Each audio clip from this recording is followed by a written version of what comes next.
time, Australia, to wake up to sleep. It's scientifically proven to give us more energy, clearer judgment, and better memory.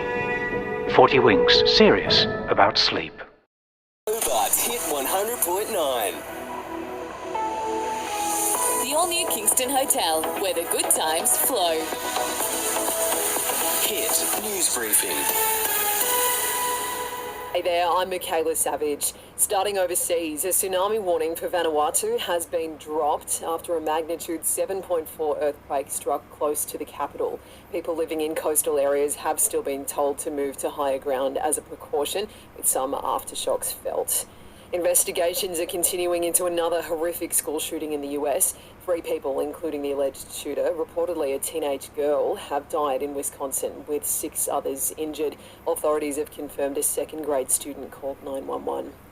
Back home now, detectives looking into the disappearance of a husband and wife have located a second body. The body of a man has been found by investigators in Botany in Sydney's east, not far from where a woman's remains were found wrapped in plastic last week.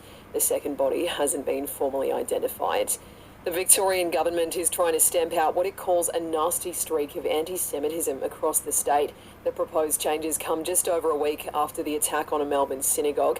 Premier Jacinta Allen says they include bans on protesting outside places of worship, waving flags and wearing face coverings. It builds on the banning of Nazi symbols and salutes. It builds on making Holocaust education mandatory in all of our schools. It builds on Victoria's first anti-racism strategy.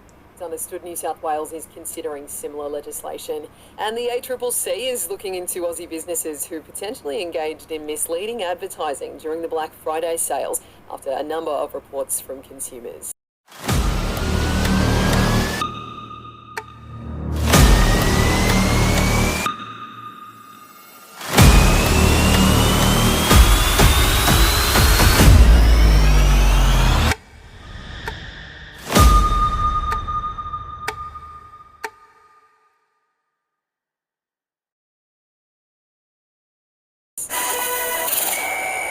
Aussie quick Josh Hazelwood has been sent for scans by medical staff for a suspected calf injury after bowling just 1 over at the Gabba this morning.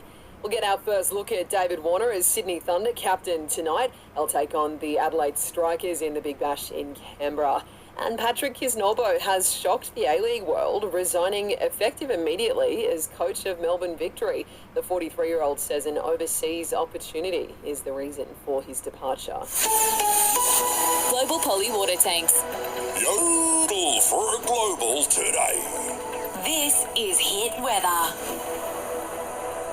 Clearing showers for the rest of today in Hobart. Tonight down to 11 and tomorrow mostly fine with a high of 21. Listen to the new podcast Crime in Focus, Killer Charm, exclusive to the Listener app.